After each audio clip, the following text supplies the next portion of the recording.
دکان پہ جائیے گا ذرا دکھائیے, الٹ پلٹ کے دیکھتے رہیے گا, وہ سمجھے گا خریدیں گے. کیا کریں گے خرید کے؟ گھر میں قرآن موجود ہے. دیکھتے رہیے گا, جو بات بتا رہا ہوں وہ دیکھ لیجئے گا, نظر بچا کے دکاندار کی. سورہ مومنون کھولیے گا, اور جیسے ہی آپ کھولیں گے بسم اللہ الرحمن الرحیم, پہلی آیت, اس پہلے آیت پہ نشان بنا ہوگا, کس کی تفسیر حاشیے پہ دیکھو تو آپ نیچے لکھا ہوا دیکھیں گے, پہلی آیت کے ہی ذیل میں سورہ مومنون کے نیچے ایک واقعہ حسین بخش جاڑا نے لکھا ہے, اور وہ یہ لکھا ہے کہ رسول اللہ کعبے میں پہنچے, فاطمہ بنت اسد کی گود سے علی کو لیا اور اپنے ہاتھ پر علی کو لیا, اور لینے کے بعد اب وہ لکھ رہے ہیں ذمہ دار حسین بخش جاڑا ہے, میری ذمہ داری نہیں ہے, بچے کو ہاتھ پہ لیا, اور جیسے ہی بچہ ہاتھ پر آیا ایک بار رسول اللہ نے فرمایا یا علی کچھ سناؤ.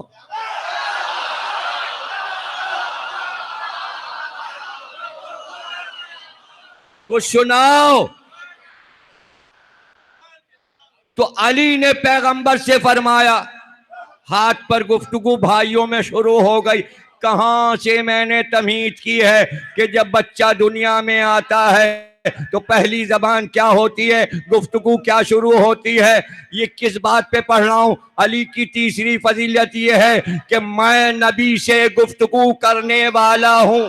ارے جب آپ ساتھ رہتے ہیں تو گفتگو تو کرتے ہوں گے, یا آپ کس طرف اشارہ کر رہے ہیں کہ میں نبی سے گفتگو, یعنی وہاں بھی گفتگو کرتا تھا, یہاں بھی کی, اور معراج میں بھی, یہاں بھی کی, وہاں بھی کی, وہاں بھی کی, اور یہاں بھی کی, اور کہا علی کو سناؤ. تو اب حسین بخش جاڑا لکھتے ہیں کہ اس لیے یہاں پر سورہ مومنون کی تفسیر میں لکھ رہا ہوں کہ علی نے کہا یا رسول اللہ کیا سناؤں, توریت سناؤں, زبور سناؤں, انجیل سناؤں, قرآن سناؤں. دعوت ذوالشیرہ شروع ہوگا, علی 12-13 برس کے ہوں گے, نبی 40 برس کے ہوں گے, پھر پہلی وحی اقرا آئے گی. ابھی تو علی آئے ہیں, علی آئے ہیں, آیا نہیں آیا, علی آئے. ہاں یہ کہہ لیجیے آیا بن کے علی, آیات بن کر آ گئے. تے کو حذف کر دیتے ہیں تو آیت کو آیا بولتے ہیں عربی میں. آیت, آئے پر آئے, آئے پر آئے. اردو میں محاورے آ گئے. کیا مطلب؟ توریت, زبور, انجیل, قرآن. آیت کیا کہہ رہی ہے؟ قل کفی باللہ شہیدا بینی و بینکم ومن عندہ علم الکتاب. عالم کتاب شرط نہیں لکھی, کون سی کتاب؟ یعنی جتنی کتابیں میں نے نازل کی ہیں ہر کتاب کا وہ عالم ہے. اب پتہ چلے گا. رسول اللہ نے فرمایا یا علی قرآن سے سناؤ, یا علی قرآن سے سناؤ. علی نے کہا یا رسول اللہ کہاں سے سناؤں, کہاں سے سناؤں؟ رسول اللہ نے فرمایا سورہ مومنون سناؤ, سورہ مومنون سناؤ. علی نے سورہ مومنون کی تلاوت شروع کی, ابھی رسول کی گود میں ہیں, آغوش میں. سورہ مومنون پڑھنا شروع کیا. اب وہ کہتے ہیں اس لیے میں شروع ہی میں لکھے دے رہا ہوں کہ علی نے آتے ہی یہ سورہ تلاوت فرمایا رسول اللہ کی گود میں آ کر. اب میں کس سے پوچھوں؟ رسول اللہ سے پوچھوں کہ علی سے کہ سورہ مومنون کی تلاوت کیوں ہو رہی ہے؟ تو ظاہر ہے کہ اس وقت ائمہ سے پوچھا ہوگا کہ علی نے آتے ہی رسول اللہ کو سورہ مومنون کیوں سنایا؟ تو وجہ یہی معصومین نے بیان کی کہ رسول اللہ نے علی سے اس لیے فرمائش کی کہ علی کے شیعوں کا اس سورے میں ذکر ہے، تو امام ایسا ہو کہ آتے ہی دنیا میں عصمت ماں گود میں آپ کا تذکرہ۔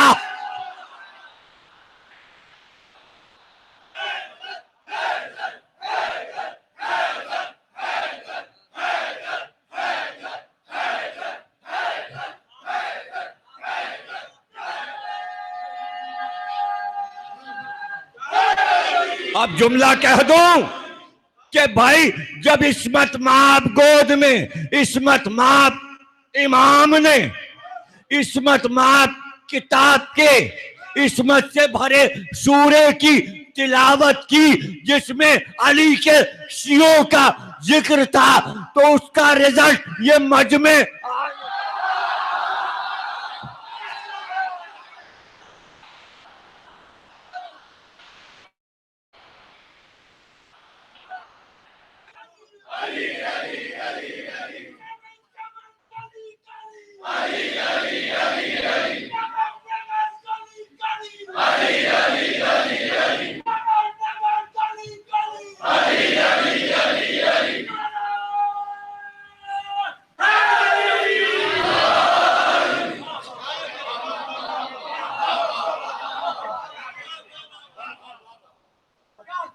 ہمارے ملک پاکستان کا سب سے قابل احترام طبقہ ہمارے ملک کی فوج ہے۔ جتنی بھی تعریف کی جائے کم ہے۔ ملک میں انہوں نے جو امن قرار دیا، لوگ لڑ رہے تھے ذوالجناح پر، انہوں نے بتا دیا کہ فوج ہماری گھوڑوں کا احترام کرتی ہے۔ یہ کل پڑھا؟ ارے بھائی یہ تو مولانا مودودی نے تفسیر قرآن میں سورہ ولادیات کی تفسیر میں لکھا ہے کہ آج فوج میں جو حیثیت ٹینک کی ہے، ٹینک کی، یہ مودودی کے جملے ہیں، میرے نہیں ہیں، تفہیم القرآن 30ویں پارے کی تفسیر میں سورہ ولادیات کی تفسیر چھپی ہوئی جلدیں بازار میں موجود ہیں، آپ کہیے گا ذرا دکھا دو۔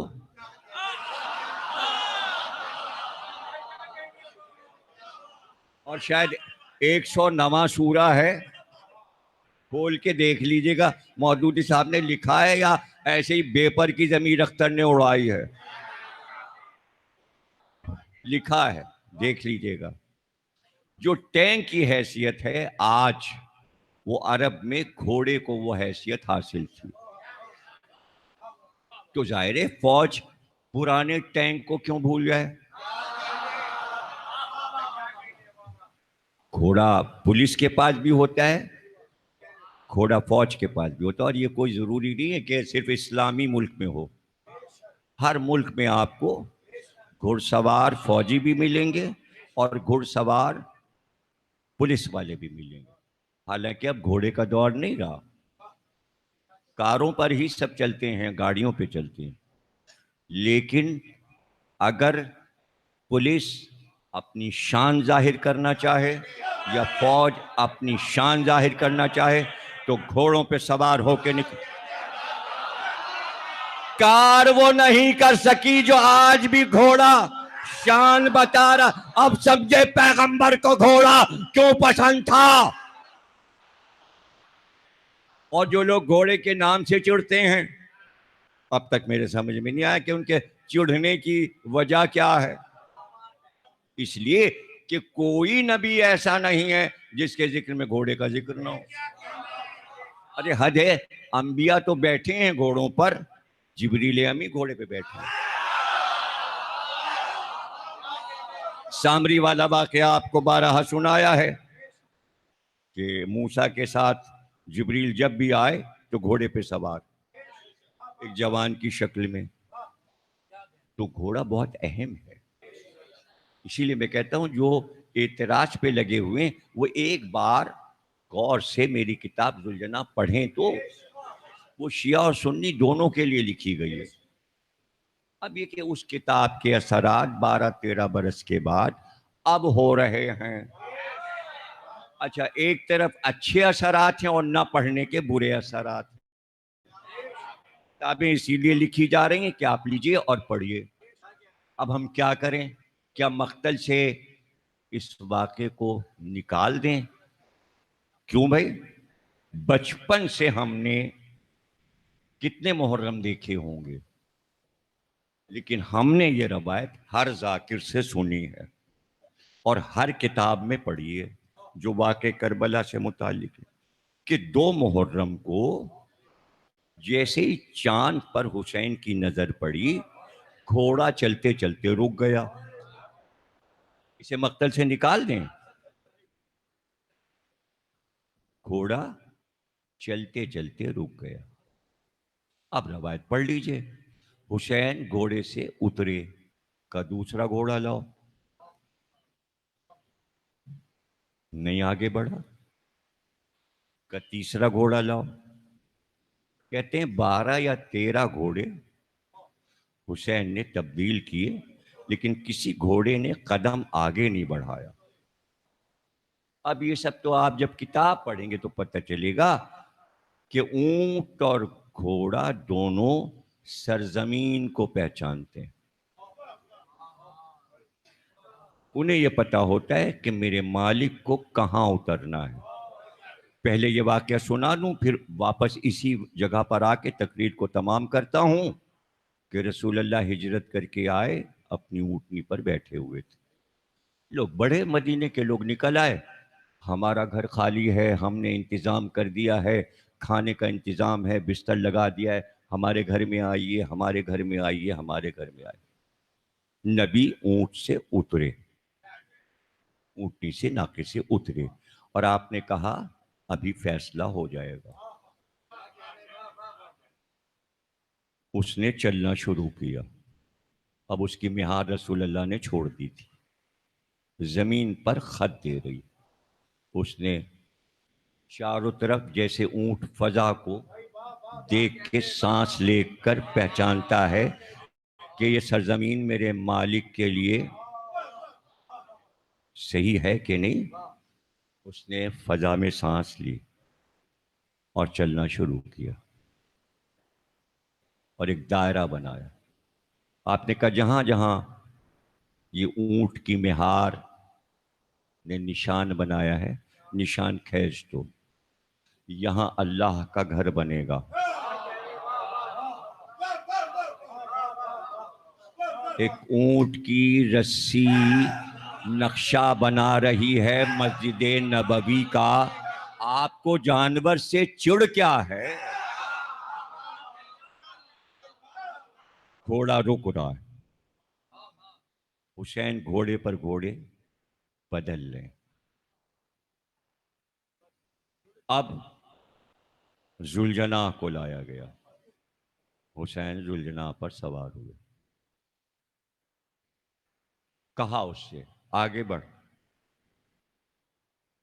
ذوالجناح نے اپنے سر کو ہلایا اور گردن سے اپنے پیروں کی طرف اشارہ کیا۔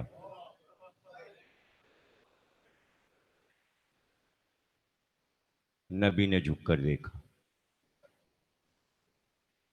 ملک مقرب نے گھوڑے کی رکاب کو پکڑا ہوا تھا۔ کیسے آئے؟ کوئی حیرت کی بات نہیں، جھولے جھولانے بچپن میں آئے ہیں، حسین سب کو پہچانتے ہیں، حسین کو پہچانتے ہیں، حسین انہیں پہچانتے ہیں، وہاں کی مخلوق کو، اس لیے کہ آپ اشرف المخلوقات ہیں۔ اللہ نے آپ کو فرشتوں سے اشرف قرار دیا ہے۔ اچھا، آپ فرشتوں سے اشرف ہو گئے، اور حسین اتنے اشرف ہیں کہ فرشتے کو پہچانتے ہیں، آپ تو اپنے پڑوس والوں کو نہیں پہچانتے، اشرف ہیں، اشرف ہیں۔ ہاں اس دن پہچانیں گے جب فرشتے آئیں گے ملاقات کے لیے اور ظاہر ہو جائیں گے تو اس وقت بتانے والا بتا نہ پائے گا کہ اب ہم نے فرشتوں کو دیکھا. چل رہے ہیں ساتھ وہ دونوں ادھر اور ادھر, تو کیا معاذ اللہ آپ فرشتوں کو نہیں پہچانتے تو حسین بھی نہیں پہچانے؟ کیا مطلب ہے آپ اپنا جیسا نبی اور امام کو بنانا چاہتے ہیں؟ کیسے آئے؟ بات تحفہ درود و سلام کے مالک کائنات کہتا ہے کہ حسین سے میرا سلام کہو. جملہ سنیے گا, بہترین مقتل کے جملے سنا رہا ہوں آپ. مقتل حسین, کربلا کا آغاز. بات تحفہ درود و سلام کے مالک کائنات یہ فرماتا ہے, جاؤ حسین سے کہو وعدہ گاہ آ گئی. وعدہ گاہ آ گئی. مالک کائنات کو حسین کا سلام عرض کرو, بعد حمد الہی کے اس کی درگاہ میں جا کر حسین کا پیغام پہنچا دو. کائنات میں آج تک کسی نے معبود کے تقاضے پر ایسی گفتگو نہیں کی. انبیاء کی گفتگو ہے. کوہ طور پر موسیٰ نے اللہ سے باتیں کی, دکھا اپنے کو دکھا. موسیٰ نے کہا ظاہر ہو جا, لن ترانی, تم ہمیں نہیں دیکھ سکتے. لہجہ ہی بدلا ہوا تھا. روز پیار سے باتیں ہوتی تھی, آج جب کا دکھا اس نے کہا نہیں تم ہمیں نہیں دیکھ سکتے. ہاں یہ سامنے والے پہاڑ پہ تجلی ہوگی, اگر تم نے اسے برداشت کر لیا تو سمجھو کہ تم ہمیں دیکھ سکتے ہو. اور پھر قرآن نے کہا کہ کوئی تجلی ہوئی, کوہ طور کی تجلی کہلاتی ہے, اور پہاڑ سرما ہو گیا, سرما بن گیا, پس گیا. یہ گفتگو تھی ایک نبی سے اللہ کی, اور یہ نبی کا نواسہ ہے. حسین سے کہو وعدہ گاہ آ گئی. پروردگار سے میرا سلام کہو, بعد حمد عرض کر دو وعدہ 10 محرم کا تھا, حسین 8 روز پہلے وعدہ گاہ پہ آ گیا. اللہ اکبر. وعدہ 10 محرم کا تھا, وعدہ نبھانے والا ایسا ہو کہ وعدہ گاہ پہ 8 روز پہلے پہنچ جائے. بھائی یاد رکھنا, ابراہیم نے 3 دن خواب دیکھا تھا بیٹے کو قربان کرو. 3 دن پہلے گھر سے چلے تھے, تیسرے دن مینا پہ پہنچے. مشعر الحرام سے ہو کر ابراہیم بس 3 روز پہلے آؤ. 8 روز پہلے جس دن گھوڑا رکا وہ جمعرات کا روز تھا. آج کیا ہے؟ آج کیا ہے؟ جمعرات. جب 2 محرم جمعرات کو ہوگی تو عاشور کس دن ہوگا؟ جمعے کو. اب کی 2 محرم جمعرات ہے, آج عاشور جمعے کو. سن 61 ہجری میں ایسا ہی ہوا تھا. نوچندی کیا ہے؟ یعنی حسین نے نیا چاند جو دیکھا وہ جمعرات کا روز تھا. چاہنے والوں نے ہر مہینے کی پہلی جمعرات کو وہ یاد زندہ رکھی. آج وہ دن ہے جمعرات کا جس دن حسین نے وہ چاند دیکھا جس چاند میں حسین کو شمر کا خنجر نظر آیا.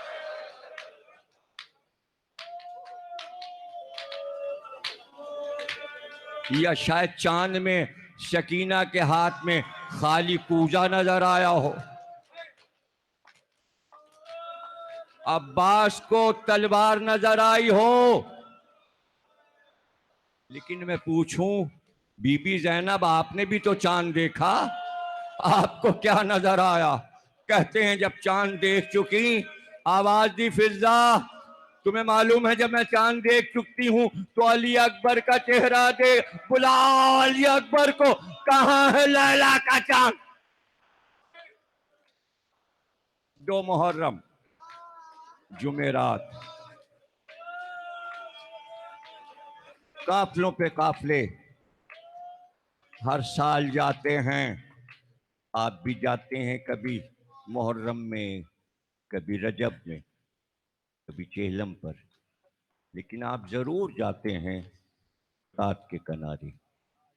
اور فرات کو آپ پار کرتے ہیں اس جگہ سے جسے کہتے ہیں مقام امام زمانہ. وہاں سب 2 رکعت نماز بھی پڑھتے ہیں ٹھہر کے. مقام امام زمانہ فرات کے اوپر. یہ کیوں یہاں مقام امام زمانہ ہے؟ اس کے آگے بڑھیں گے. بازار سے گزر کے بازار اب بن گیا. جب ہم پہلے جاتے تھے زیارت کو تو وہاں بازار نہیں تھا، میدان تھا، صحرا تھا. اس جگہ سے گزر کے پھر ہم مقام امام جعفر صادق علیہ السلام پہ جاتے تھے. اب بھی جاتے ہیں آپ، اور جو زیارت کرنے جائیں گے وہ جائیں گے. وہاں بھی 2 رکعت نماز پڑھتے ہیں اس امام کے وہ کیا ہے اور یہ کیا ہے؟ مقام امام جعفر صادق. وہاں ایک مکان تھا کچا. جب آپ مدینے سے زیارت کو آتے تو فرات کے اس پار اسی مکان میں ٹھہرتے تھے. جب ہم گئے تھے پہلی بار تو اس مکان کے اندر جو لوگ رہتے تھے انہوں نے ہمیں اندر بلا لیا تھا، اور اندر کھجور کے درخت لگے تھے.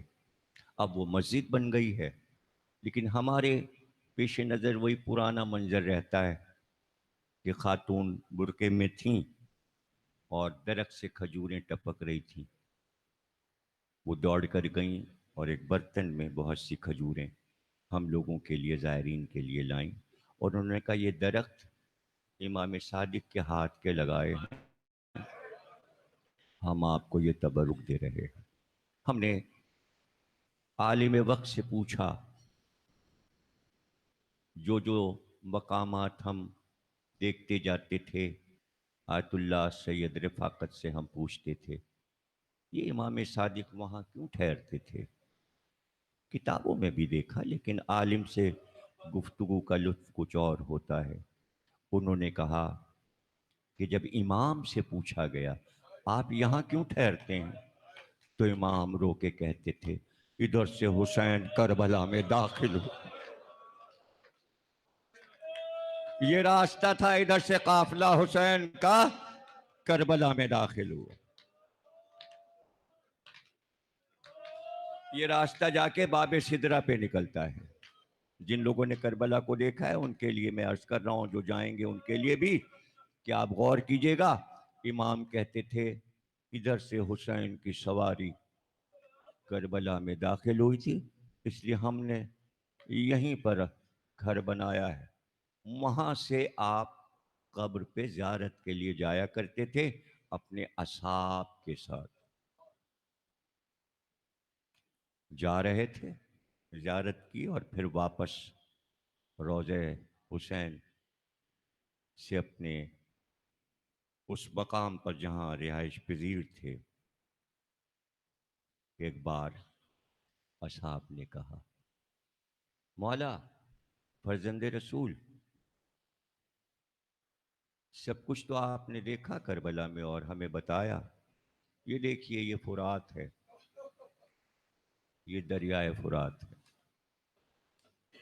امام نے مڑ کر دریا کو دیکھا. یہ شیخ صدوق جن کی خصال پڑھ رہا ہوں، فضیلتیں علی کی 70، انہوں نے لکھا ہے یہ روایت کہ ایک بار امام نے فرات کو دیکھا اور تیوریاں چڑھا کر کہا حسین کے بچے پیاسے رہ گئے اور تو اب تک بہے جا رہا ہے. شاید آواز سن لی، دریا نے آواز دی. خشک ہونا شروع ہوا تو دریائے فرات خشک ہو گیا.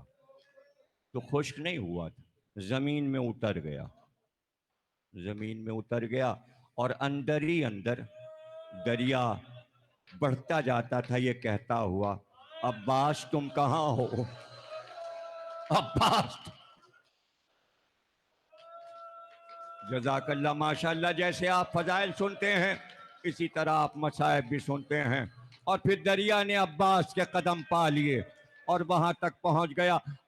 اب فرات عباس کی قبر کے گرد طواف کر رہا ہے. جو لوگ سرداب میں گئے ہیں وہ جانتے ہیں پانی کا شور کیسا ہے اور فرات کیا ہے. آنے والی تقریروں میں بتائیں گے.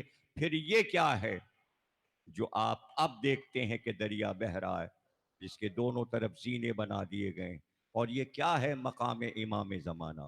امام صادق وہاں ٹھہرتے تھے جہاں سے حسین کربلا میں داخل ہوئے, لیکن جب امام زمانہ زیارت کے لیے آتے تھے تو اس مقام پہ ٹھہرتے ہیں جسے مقام امام زمانہ کہتے ہیں.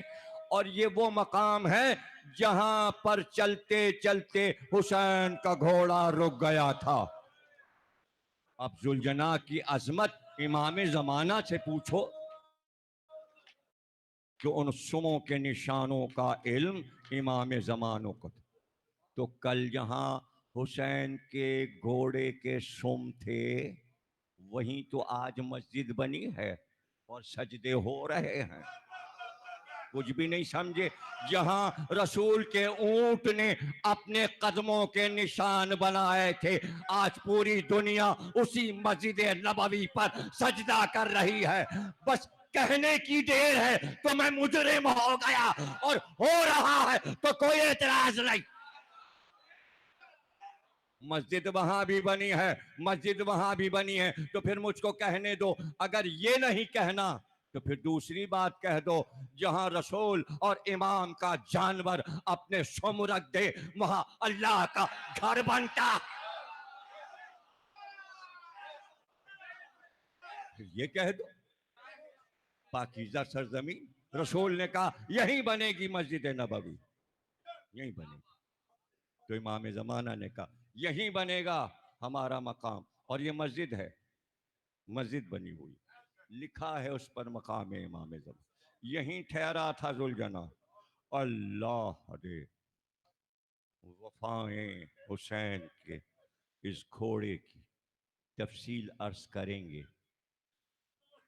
دن گزر گیا, فرات کے کنارے سے خیمے ہٹ گئے, گشت میں خیمے لگ گئے. دن گزر گیا, رات آ گئی. 2 محرم کا دن گزرا, شب 3 آ گئی. شب 3 آ گئی نا, حسین کی بھی شب 3 آ گئی. ہلال ابن نافع کہتا ہے میں نے دیکھا اندھیرا بہت چھا گیا تھا کربلا میں. ایک بار حسین آدھی رات کو اپنے خیمے سے نکلے تنہا اور اکیلے اس طرف چلے جدھر پھیلا ہوا تھا لشکر, ٹھہرا ہوا تھا لشکر. میں سوچنے لگا یہ زہرا کا چاند شام کے بادلوں میں کیوں جا رہا ہے. میں پیچھے پیچھے چلا, کچھ دور پر میں نے دیکھا چلتے چلتے حسین رکے. اے جگہ میں تجھے پہچانتا ہوں, یہاں میرا زہیر گرے گا. ہلال کہتا ہے پھر آگے بڑھے, ایک جگہ رکے. اے جگہ میں تجھے پہچانتا ہوں, یہاں سے میرا دوست حبیب گھوڑے سے گر کر آواز دے گا. چلتے چلتے پھر رکے, کہاں اے جگہ تجھے پہچانتا ہوں, میرا قاسم یہاں ایڑیاں رگڑے گا. چلتے چلتے پھر ایک جگہ رکے, کہا یہاں سے میرا اکبر مجھے پکارے گا. بابا آپ پر میرا سلام. چلتے چلتے پھر ایک مقام پر رکے, کہاں جگہ تجھے پہچانتا ہوں, یہیں علی اصغر کو لے کر میں آؤں گا. ہلال کہتا ہے ایک بار حسین ایک نشیب کی طرف بڑھے, اور نشیب میں اترنا شروع کیا، میرے قدم رک گئے، میں کانپنے لگا، میں تھرانے لگا کہ حسین اس نشیب کی طرف کیوں جا رہے ہیں، میں وہیں رک گیا۔ لیکن اس اندھیرے میں میرے کان میں یہ آواز آئی کہ حسین نشیب میں اترنے کے بعد کسی سے باتیں کر رہے تھے، اور باتیں یہ ہو رہی تھی جو میں نے صاف سنا۔ حسین کہہ رہے تھے اماں میں آ گیا، تو ادھر سے جواب آیا حسین ماں آ گئی ہے، اور تیری مقتل کی زمین کو اپنے بعد ماتم۔